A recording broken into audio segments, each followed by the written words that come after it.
Hello, magandang araw po muli mga minamahal at tayo'y maghatid muli ng Ebanghelyo ni San Juan. At dalangin ko na kayo'y nasa magandang kalusugan sa araw na ito. Maganda po ang paggising at kapayapaan ang naghari sa inyong mga puso, sa buong pamilya, gayon din sa inyong kapaligiran. Nawa, palagi po kayong malalayo sa mga panganib, sa mga aksidente, kapahamakan at sakit.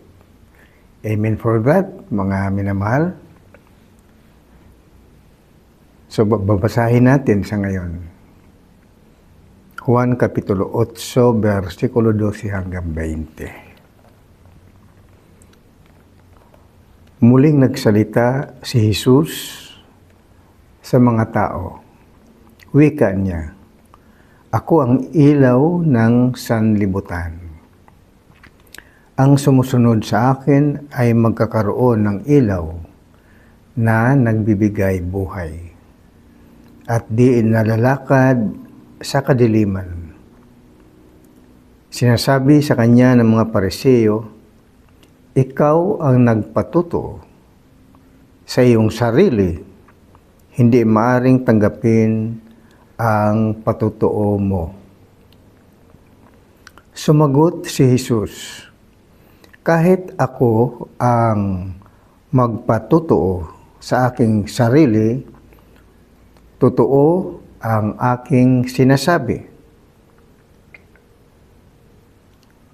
Sapagkat alam ko kung saan ako nanggaling at kung saan ako paroroon. Ngunit hindi ninyo alam ang aking pinanggalingan at ang aking paroroonan. Humahatol kayo ayon sa paghatol ng tao. Ngunit hindi ako humahatol kanino man. Humatol man ako, tama ang aking hatol. Sapagkat hindi lamang ako ang humahatol, kundi ako at ang Amang nagsugo sa akin. Nasusulat sa inyong kautusan na dapat tanggapin ang patutuo ng dalawang tao. Nagpatutuo ako tungkol sa aking sarili at nagpatutuo rin ang Amang nagsugo sa akin. Kaya't siya'y tinanong nila, "Nasaan ang iyong Ama?" Sumagot si Jesus, "Hindi ninyo ako nakikilala, ni ang aking Ama. Kung nakikilala ninyo ako, siya'y makikilala ninyo." Ito'y sinabi ni Jesus nang siya'y nagtuturo sa templo sa may lalagyan ng kaloob. Ngunit walang nangahas humuli sa kanya sapagkat hindi pa niya oras. Dito mga minamahal ay patuloy ang Panginoong Hesukristo sa kanyang pangaral sa mga Israelita. Tandaan po natin ang panahon ay unang siglo or 1st century, more or less 30 up to 33 AD. So dito mga minamahal, sa pangaral ni Hesukristo ay sinabi niya sa mga Hudyo, "Ako ang ilaw ng sanlibutan. Ang sumusunod sa akin ay magkaroon ng ilaw na nagbibigay buhay at di nalalakad sa kadiliman." Ito ang ibig iparating ng Panginoong Hesukristo sa mga Hudyo na siya dapat tanggapin siya bilang kanilang Mesiyas o tagapagligtas. Dahil sa sinabi nga niya, siya ang ilaw ng sanlibutan, ang sumampalataya at sumunod sa Kanya ay magkaroon ng ilaw na nagbibigay buhay. Ang tinutukoy po rito ni Jesucristo ay ang Kanyang salita. Dahil mismo ang Panginoon Jesucristo ay salita ng Diyos. At ang salita ng Diyos ay tumatanglaw sa buhay ng tao. At pinapatunayan ito sa Salmo o awit 119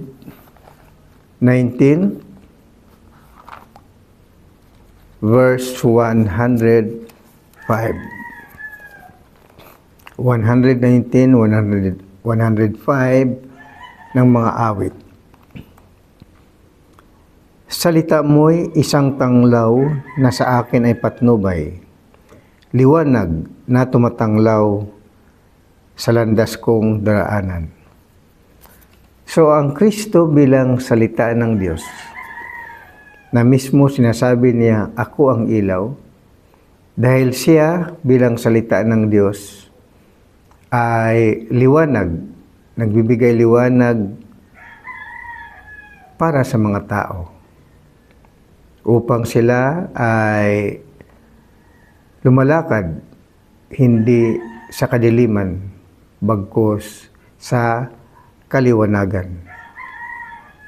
At siya bilang salita ng Diyos ay tumatanglaw sa buhay ng tao upang ang tao ay hindi mapunta sa kapahamakan. Alam naman natin, mga minamahal, na sa literal na mga karanasan natin, na kung tayo ay lumalakad, na wala tayong dalang ilaw, walang dalang flashlight, sa gabi, walang kuryente, brown out, madilim ang kapaligiran. Pagka lumalakad tayo ay talagang hindi natin alam ang direksyon kung saan tayo patutungo. Kasi wala tayong nakikita sa paligid dahil madilim ang kapaligiran. Kaya inihambing ng Panginoon Jesucristo na siya, ang kanyang salita ay ilaw na tumatanglaw sa buhay ng tao upang ang tao ay hindi siya matitisod, hindi siya mapahamak dahil hindi siya lumalakad sa kadiliman. Bagkus habang siya ay lumalakad, tumatanglaw ang Kristo sa paglalakad ng tao dahil nagliliwanag sa Kanya ang Panginoong Hesus. Na sa magitan ng Kanyang salita at sumunod at sumampalataya sa Kanya ay magkaroon ng direksyon ang buhay ng tao. Hindi katulad ng ang mga tao ngayon na walang direksyon ang kanilang buhay. Napunta sila sa kasamaan. Bakit? Dahil namumuhay pa sila sa kadiliman. Ang kadiliman na siyang kasamaan at kasalanan na umaalipin sa tao sa kasalukuyan. Ganon din po sa kapanahonan ng mga Hudyo nung nangangaral ang Panginoon Jesucristo. Dahil ang mga Hudyo ay namuhay sa kasalanan, namuhay sila sa kadiliman dahil tumalikod sila sa kautusan ni Moises. Kaya dito mga minamahal, kailangang sumampalataya tayo na si Jesucristo ang ilaw ng sanlibutan. Siya ang salita ng Diyos na nagbibigay liwanag sa ating buhay.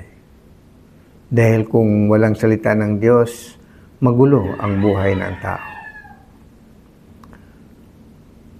Ngunit dahil sa ang mga Hudyo ay duda kay Kristo, kaya dito sa versikulo 13, Juan 8:13, sinabi sa kanya ng mga Pariseo, ikaw ang nagpatotoo sa iyong sarili. Kaya lang sinabi ni Kristo na ako ang ilaw, at kung kayo'y sumunod sa akin, ay mamuhay kayo sa liwanag.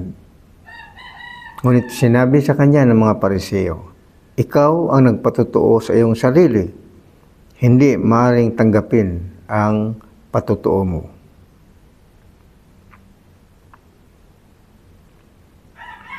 Sumagot si Jesus, kahit ako ang nagpatotoo sa aking sarili, totoo ang aking sinasabi, sapagkat alam ko kung saan ako nanggaling at kung saan ako paroroon. Ngunit hindi ninyo alam ang aking pinanggalingan at ang aking paroroonan. So dito mga minamahal,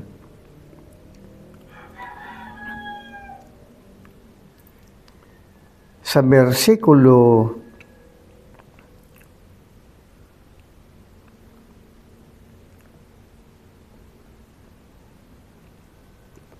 1 ng Juan, ang kasagutan sa pagdududa ng mga Pariseo tungkol kay Kristo ay hindi lamang si Kristo ang nagpatotoo sa kanyang sarili. Dahil sinabi nga ng mga Pariseo, sinabi sa kanya ng mga Pariseo, ikaw ang nagpatotoo sa aking sarili. Hindi maaring tanggapin ang patotoo mo.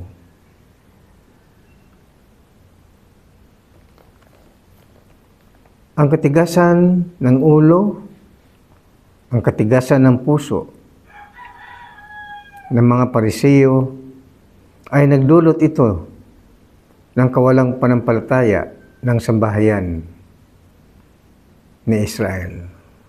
Dahil itong mga Pariseo, sila ay mga guro ng kautusan.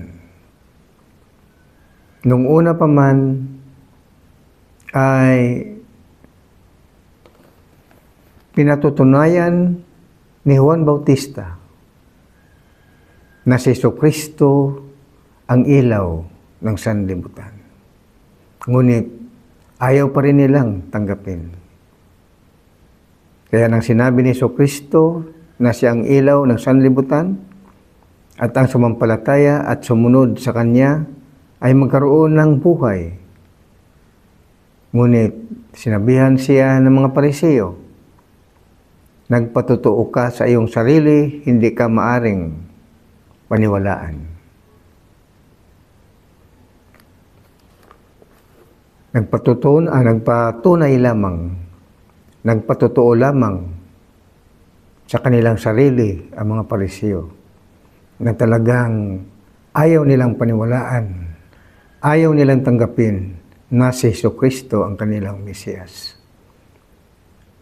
Kahit na mismo si Juan Bautista, na kung saan ang mga Hudyo ay nagpabautismo, ay pinatutuhanan nito na si Kristo ang ilaw ng sanlibutan. Juan, Kapitulo 1, versikulo 6 hanggang 11. Sinugo ng Diyos ang isang tao na nagngangalang Juan Naparito siya upang magpatotoo tungkol sa ilaw at manalig sa ilaw ang lahat dahil sa patotoo niya. Hindi siya ang ilaw, ibig sabihin si Juan Bautista ay hindi ang ilaw, kundi naparito siya upang magpatotoo tungkol sa ilaw. Ibig patutuhanan ni Juan Bautista na hindi siya ang ilaw, kundi si Jesucristo mismo ang ilaw.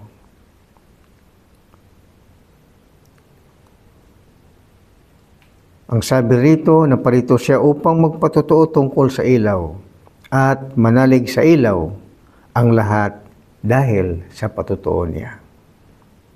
Hindi siya ang ilaw, kundi naparito siya upang magpatotoo tungkol sa ilaw.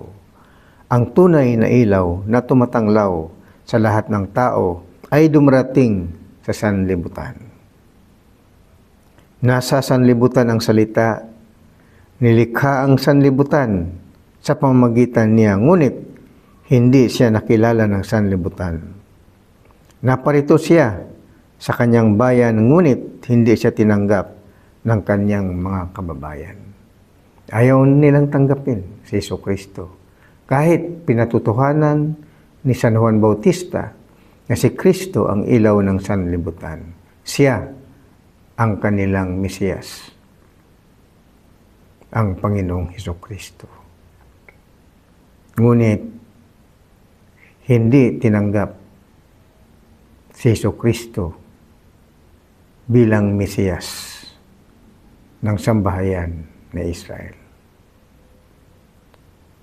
Sa likuran nito ng mga hindi pagtanggap ng mga Hudyo ay patuloy pa rin ang pangangaral ng Panginoong Jesucristo.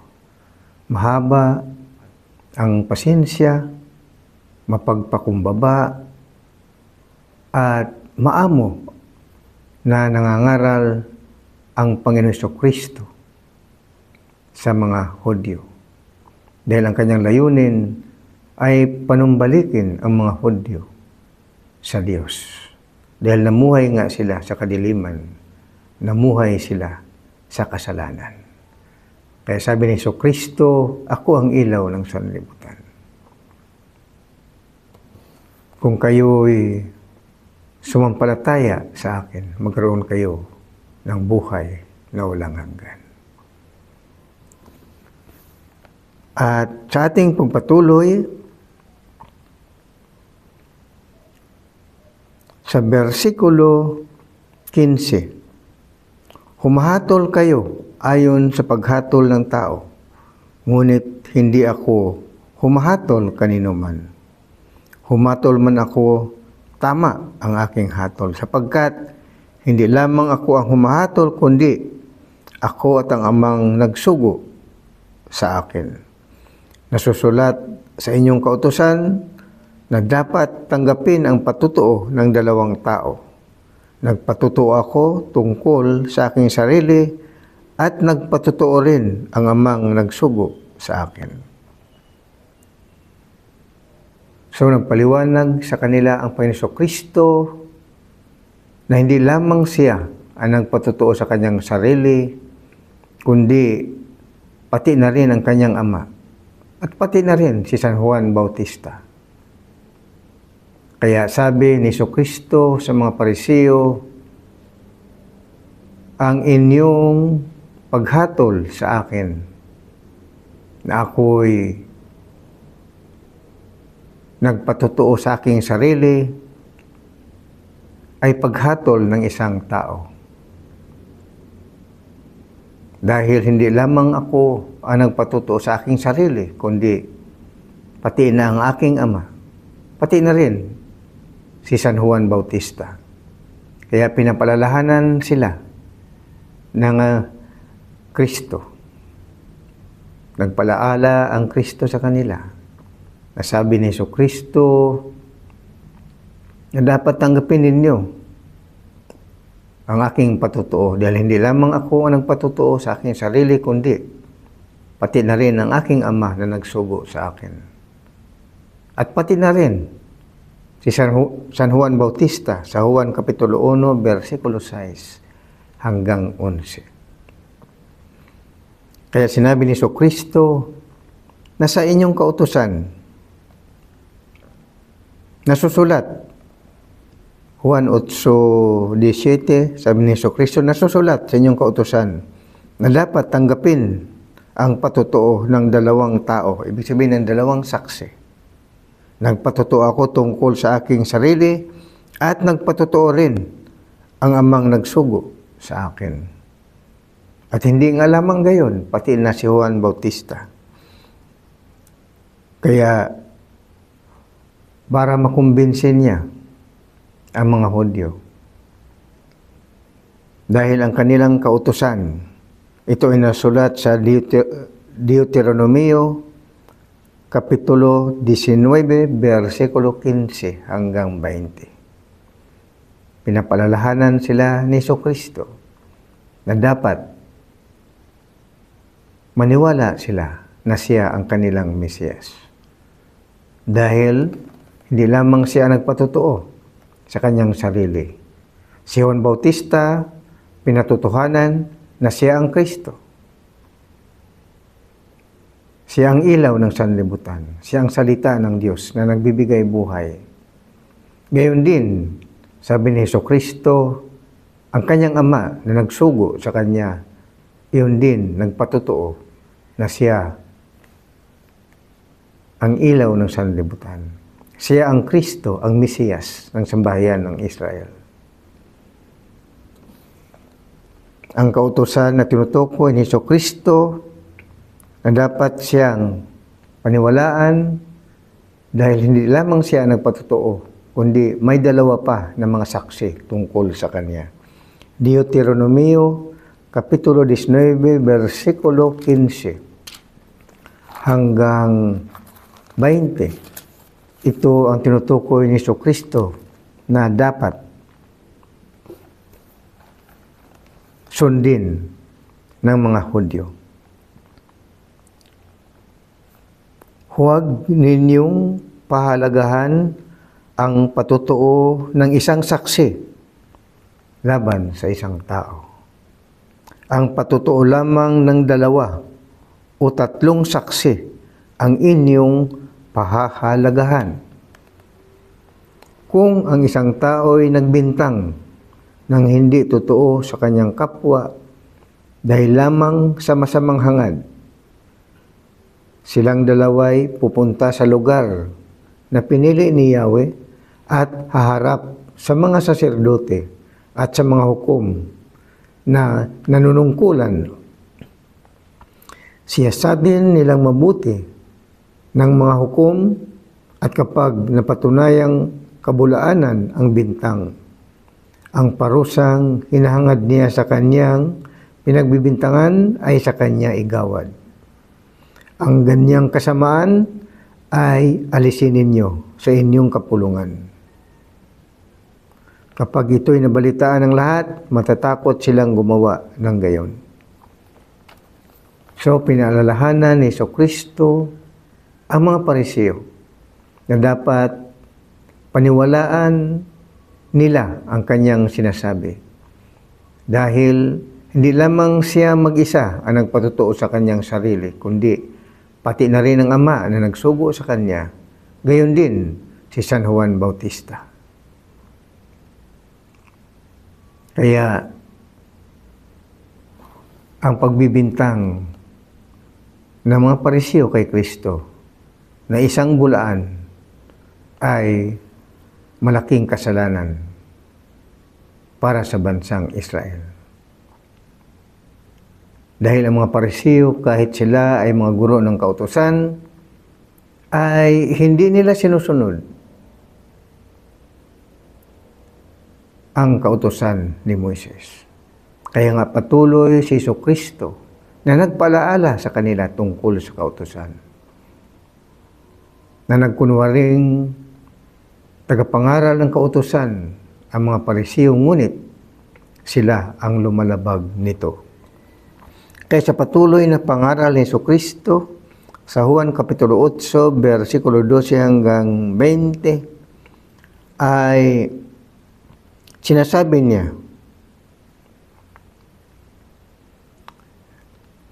sa versikulo 18, nagpatotoo ako tungkol sa aking sarili at nagpatotoo rin ang amang nagsugo sa akin. Kaya't siya ay tinanong nila, nasaan ang iyong ama?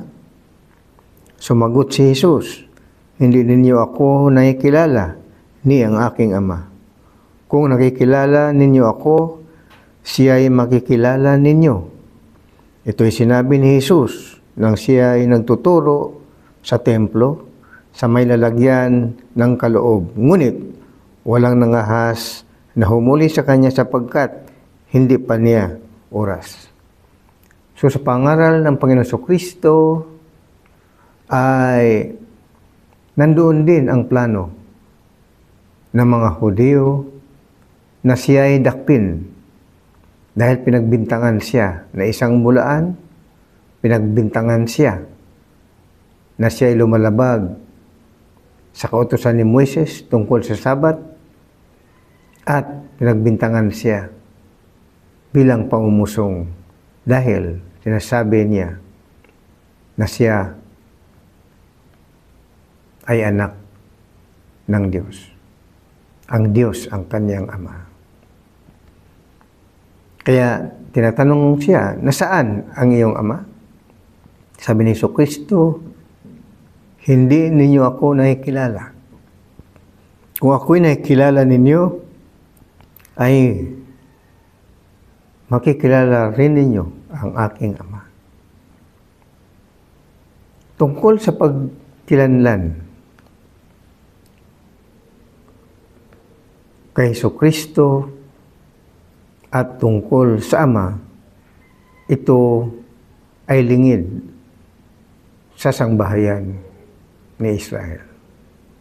Hindi ito alam ng buong Israelita, lalo na mga Pariseo at mga Eskriba at mga saserdote. Dahil ang pinahayagan lamang nito ay ang kanyang mga alagad, mga minamahal.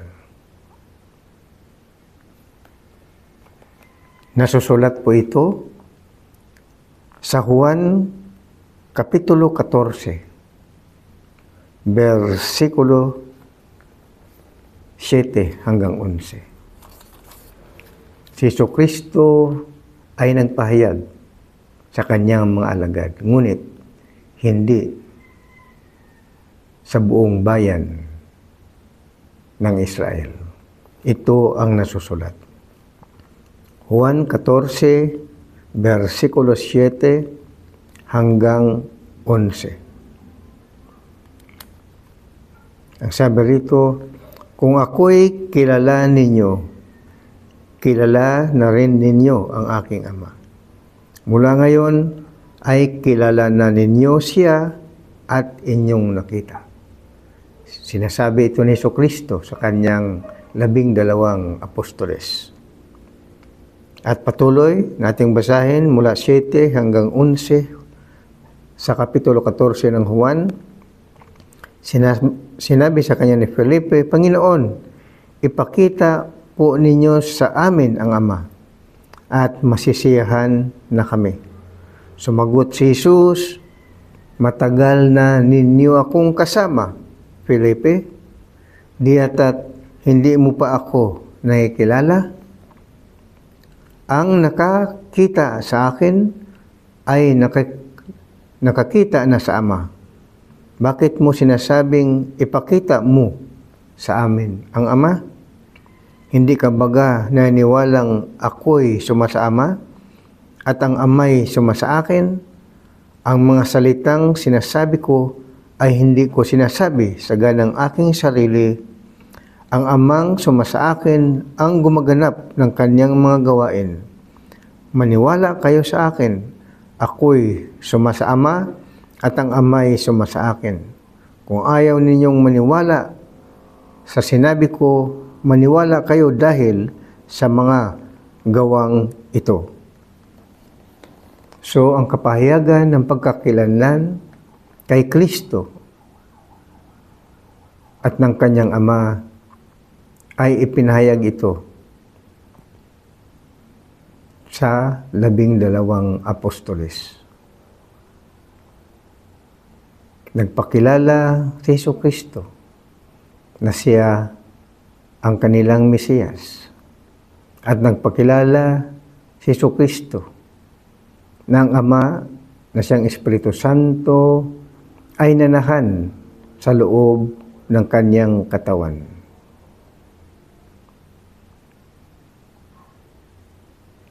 At si Jesucristo sa katawang tao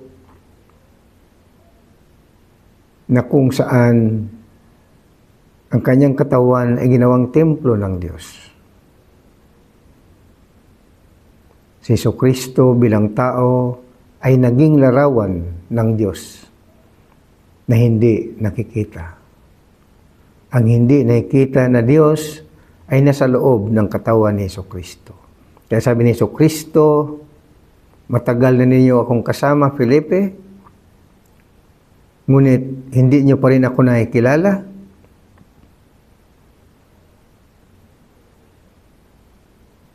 Ang Ama na nagsugo sa akin ay suma sa akin. Ibig sabihin, tumatahan sa loob ng kanyang katawan. Kaya kung nakita nila ang mukha ni Kristo, ay para na rin nilang nakita ang Ama. Dahil ang Ama ay ang Espiritu Santo. Hindi siya nakikita. Ngunit dahil siya ay nasa loob ng katawan ni Jesucristo, ang kanilang nakikita ay ang taong si Jesucristo. Kaya sabi ni Jesucristo, nang tinanong ni Felipe, ipakita mo sa amin ang Ama, Panginoon. Sabi ni Jesucristo, matagal na tayong nagsama, tapos sabihin mo, ipakita mo sa amin ang Ama. Kaya sabi ni Jesucristo, ang Ama na nagsugo sa akin ay suma sa akin. Ibig sabihin, nanahan sa kanyang katawan. At ang nagsasalita sa kanila ay ang Diyos Ama na nasa loob ng katawan ni Jesucristo. At ang gumagawa ng mga himala at ang papagaling ng mga may sakit ay ang Ama.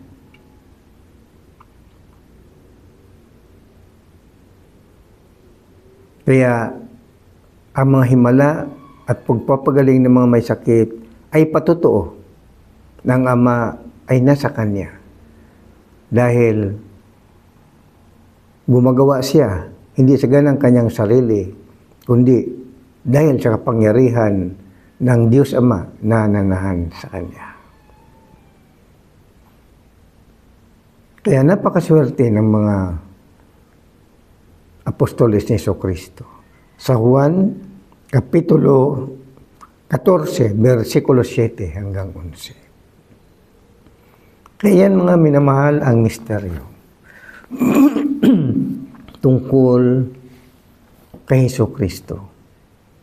Na kung hindi natin makilala ang misteryo ni Jesucristo at ng kanyang Ama, ay hindi natin makilala ang tunay na Diyos. Kaya ang pagparito ni Jesucristo sa sanlibutan, sa kanyang pangaral sa Juan Kapitulo 8, versikulo 12 hanggang 20 ay ipinapakilala niya ang kanyang sarili na siya ang ilaw ng sanlibutan. Ako ang ilaw ng sanlibutan. Ang sumunod sa akin ay magkaroon ng ilaw na nagbibigay buhay at di nalalakad sa kadiliman. Siya, si Jesucristo bilang salita ng Diyos. Siya ang ilaw ng sanlibutan. Dahil ang salita ng Diyos ay buhay na walang hanggan. Kaya nga sabi ni Jesucristo, ang sumampalataya sa aking salita ay magkaroon ng buhay. Ito ang ilaw ng sanlibutan. So, si Jesucristo bilang ilaw ng sanlibutan, bilang salita ng Diyos, siya ang nagbibigay buhay ng walang hanggan. Sa magitan ng kanyang Ama na nagsugo sa kanya, nananahan sa loob ng kanyang katawan. Kaya, mga minamahal, tandaan na po natin dito. Nga sa pangaral ng Panginoon Jesucristo, sa unang siglo or first century, ang Ama na siyang Espiritu Santo ay nanahan sa loob ng katawan ni Jesucristo. Siya ang nagsugo kay Jesucristo upang ipangaral ang Ebanghelyo ng kaligtasan. Ang Amang nagsugo ay nasa loob ng katawan ni Jesucristo. Ang Diyos Ama ang siyang tunay na Diyos dahil siya ang Espiritu Santo. Ang Diyos ay Espiritu. Ngunit, si Jesucristo sa katawang tao ay hindi Diyos. Siya ay anak ng Diyos. Siya ay kordero ng Diyos. Siya ay templo ng Diyos. Siya ang larawan ng Diyos na hindi nakikita. Kaya si Jesucristo sa kalagayang tao ay hindi Diyos. Ngunit, dahil nanahan sa Kanya ang Diyos Ama na siyang Espiritu Santo, ang tunay na Diyos, ang Diyos Ama na siyang Espiritu Santo. Ngunit, si Jesucristo bilang anak ng Diyos, ang kanyang pangalan ang tatawaging Diyos na makapangyarihan. Ang pangalan ni Jesus ay tatawaging Ama na walang hanggan dahil sa loob ng katawan ni Jesucristo ay tumahan ang Diyos Ama na siyang Espiritu Santo. Kaya katuparan ito ng hula ni Propeta Isaias sa Isaias Kapitulo 9, versikulo 6, na ang pangalan ni Jesus ay tatawaging Diyos na makapangyarihan. Ang pangalan ni Jesus ay tatawaging Ama na walang hanggan. Kaya mga minamahal, kung sino man ang sumampalataya sa pangalan ni Jesus at tanggapin siya bilang Ama at Diyos na makapangyarihan, Ama na walang hanggan, ay magkaroon ka ng karapatang magiging anak ng Diyos. Magandang umaga po. Ito muli ang inyong abang lingkod, Pastor Absalon Rabadon Jr. Naghahatid ng Ebanghelyo ni San Juan. Praise God. Hallelujah. God bless us all. Amen and amen.